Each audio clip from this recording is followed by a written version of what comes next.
Bonsoir à tous, bonsoir, bonsoir. C'est bien moi, Gloria Senga Pandachala. Je n'ai pas été arrêtée comme beaucoup de gens l'ont relayé sur le net. Je suis là en forme, en forme. J'ai marché le 21 janvier, j'étais à la paroisse Saint-Benoît de Lemba. J'ai marché comme tout Congolais. J'ai marché. À ma grande surprise, les gens m'appellent de partout, de l'Europe, des États-Unis, pour me dire que moi, Gloria, j'étais enlevée. Et Kamusinga, Mtaliboso, Christelle Onoya, je te salue. Toi, tu es dans mon cœur. Onoya Christelle, son Altesse. Yende, elle était trop inquiète pour moi quand Ayoki que Kangingai, et pourtant c'était faux. Elle était très contente aussi quand elle a appris la nouvelle. Mon vieux Lei Boula, depuis Paris, pas bengaki batebele na kotanga bakombo nyosote. Ba benginge bele. Oh Gloria bakangi yo. Naza en bonne santé, en forme. J'ai marché comme tout le monde. J'étais à la paroisse Saint-Benoît de Lemba, Tozakina, mais c'est la Benabiso, le tout-puissant. Le tout-puissant, il y a ba prêtre, il y a ba curé. Mtoa Simbi Mwamba Mobimba. Père Jean-Claude Tabou. Curé Nabiso à Lemba à Saint-Benoît. To marcha qui n'a ensemble. Donc, je suis en très bonne santé. J'ai marché comme tout le monde. Je n'ai pas été arrêté. Mon vieux Otetela Kema Fumbe, Yepe Azalaki pe de la partie, Yabatu Oba Mobilisaki, tellement que Bakataki Internet, beaucoup de gens s'inquiétaient pour mon cas. Donc Dieu merci, Natambola qui n'en a comme tout le monde, Nazara souple makasi. Donc ba militant tout ya lusha ba yebinga côté, moi souplesse wana, ezara makasi. Lutte auto menango bien ceux qui ont na bon moi, lutte auto menango bien ceux qui ont en liberté, ceux qui ont couché comme ebembe ça sous litité, ceux qui bakangi na prison au ça sous litité. Donc moi côté wana na moi souple, na ke na marche mais so na moni na yebela na ngai bato bazaka nanga ba yebinga penza Gloria Senga comment je suis. Donc merci, je vous ai beaucoup manqué. Mais ma sola mboka nde tobeta lobi na ngana la sabino na confirmer bino ke naza bien. Lobi nde tobeta ma sola mboka na kande belé. Hein? Batloka bachiba na ko pupola bango lobi ba mende wana ba olenga nkoi ba lisanga bonga na ko pupola bango lobi makasi. Donc oyo ezali kana pisa bino coucou. Ba mbote belé donc bozo soutenir nga.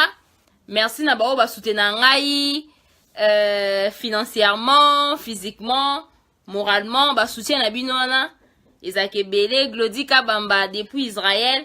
Merci beaucoup pour na ba soutien na pour na ba inquiétude na ndengo yo kakika ke ba kangi Gloria donc ozaki na mawa mingi. Donc merci à tous, merci à ceux qui m'aiment, merci à toutes les personnes qui me sont proches. Oh, malgré Internet, c'est ça, mais qui m'appelle, Gloria, tu vas bien, Gloria.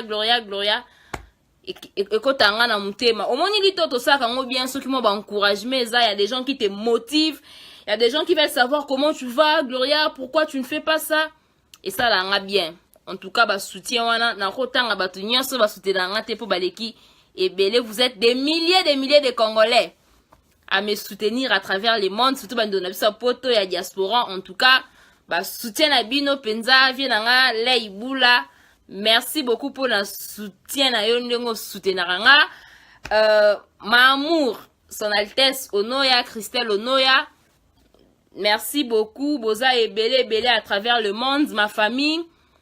Balasi Maso Boyoki, moi, Sango. Il y a des gens qui connaissent mes proches. Boyi ba mastananga o bazana poto, bana Paris, bazana Bruxelles, bato bazala nanga, to solana bango, bengi bango. La loucha pe comment na poto na Paris. Bozo numéro à Paris ya loucha bobengi pe bango de ba nouvelle nanga à la minute. Bo panikara bongo te. nzamba zo batelanga bitumbo to bundango spirituellement pe physiquement nzamba ko permettre jamais likamwa be ko melanga pona bundaka lito na motema na ngai na makanisi na ngai. Vous savez, moi quand je vais à la marche, vous savez c'est quoi ma prière? Na lobaka boy na binzambe non ke pona mbongo te, non ke pona succès te, non ke pona kopier te, non ke ndo bundela mboka na nga na motema na nga mobimba. Prière na ngeza bo na lobaka ba ba ebinga bazana ba fanda na nga basola na nga ba ebi na lobaka nzambe batela molimo na nga. Prière na nga pa nzambe yango wana. Mais nazaka na nga moi souple, nazaka na nga moi souple. Na linga mboka na nga mingi, lobi pe nazana posa dans 5 ans, dans 10 ans ba benga nga pe Gloria pe a diriger pe mboka oyo. Eza ba ambition na nga pe nazala dirigeante un jour. Ba idée na nga nazana ngo pona mboka oyo, un jour pe na kokisa yango. Nga mo pe nazwa pe poste, nde ba msupe bazo ba poste na mboko basa eloka malonga te ba biso ba Gloria pe tango tokoya to yana ba innovation mambo asikebele. Mtu oyo esala ka tokenda pe ba université pe to sala pe ba 5 ans. Ya pamba te. Donc merci à tous. Oh bozo bokanisa ngai na bandenge nyonso bino boyebimone bokanisa ngai financièrement, moralement, physiquement bo ba kotala nga na bandaku. En tout cas merci beaucoup. Lito na sala ngona mutema na nga na makanisi na nga mobimba. Naza pe na ba opportunité comme toutes les filles ya osala pe buzoba ya osala pe ma mususu bateso basalara. Mais na consacra jeunesse na ngai bo moto na ngai bo mwasi na nga po na mboka na ngai eza po na lingi Congo po lobi toza na posa bana biso tokobota batikala na Congo ya malonga eloba nango pasteur Ekofo. Quel pays au tokotika nous allons léguer à nos enfants? Léguons un état de droit na bana biso na ba génération future. Donc c'est tout ce que j'avais à dire. Donc ezaka po bakata ki connexion tozanga ki moi contact wana nde bato bakanisa ki ba enleva kinga ba enlever nga ite bo souhaiter nga toujours biloko malamu yo sala nga bien so bozo souhaiter nga i Gloria bonne santé so ko yoki likambu ya bon ba enlever Gloria basara ni numéro na nga eza wana na pimela nga bato numéro na nga te ozu numéro na ngo benginga. J'ai des amis à Paris, les gens qui sont proches de moi sont à Paris, à Bruxelles. Au bengi obi je vais savoir comment va Gloria. Ba opé sur information. Ils ont un gratuit. Un beau panikara mingi te na moni pe na monde entier. Je vis vraiment que je suis aimé. Et ça l'a plaisir. Na on continue pe na lit oyo. Bakadia pemba mususu na moni bakomi o. Na rolobate na wana ya polémique na kota na polémique wana te mais seul Dieu connaît la sincérité de mon cœur. Seul Dieu connaît comment est-ce que j'aime mon pays, comment est-ce que j'ai beaucoup sacrifié. Bah ebinga comment j'ai sacrifié ma vie. Bayebi, j'ai sacrifié ma vie pour cette lutte. Je ne la trahirai jamais. Cette lutte, je l'amènerai jusqu'au bout, jusqu'à la dernière goutte de mon sang au etanga. Mais nabi ke etanga te, Dieu va me protéger. Merci à tous, merci à tous. Merci Christelle Onoya, son Altesse Onoya Mastananga Penza. Je t'aime beaucoup, ma chérie, pour tout ce que tu as fait pour moi. Mon vieux Otetelake Mafumbe, merci beaucoup. Merci à mon vieux Lei Iboula, Boza Ebele na Paris, sans compter les miens. Batunanga penza ya motema o bazana qui était avec moi, qui ne m'abandonne jamais, o bazalananga toujours avec leurs conseils, avec tout. Boza Ebele, je vais donner mon numéro pour que benganga so boza pour ça boye ba Gloria zande kama pona bike dans ba jour réseau ba marche ko continuer susu ba ko kata biso peka internet donc on pèse un numéro na nga ba boza na pour ça ba inquiétude ba Gloria comment tu vas na on pèse un numéro na nga je vais écrire ça eza sous likambo ko bomba te mais ba dérangement de na boy bibenga benga na WhatsApp na boy. Donc merci beaucoup, bye merci beaucoup lobinde masola mboka nana kanda.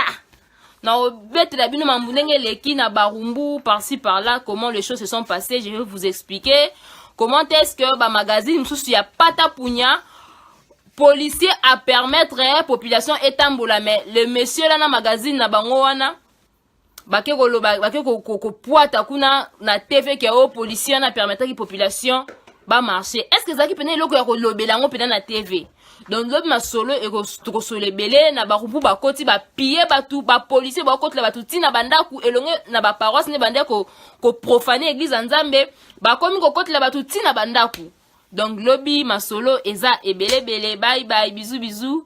Merci à tous mes proches, tous ceux qui m'aiment là. Batunanga pena kati penza ya kati balinganga. Je vous aime pour tout ce que vous avez fait pour moi. Mon vieux otetelake ma fumbe pe na alerte babani.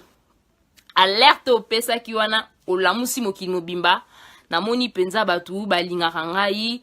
Bato basambelaka ba pasteur na ebite banganga batu tu bosambela po na nga botika nga boko nzambe.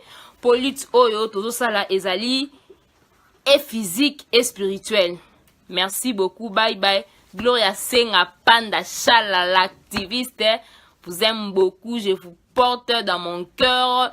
Merci à tous pour vos soutiens. La lutte continue. Lobby Masolo est belé à partir il y a 10h30. Son abimité Toroso là. Bisous, bisous, bisous.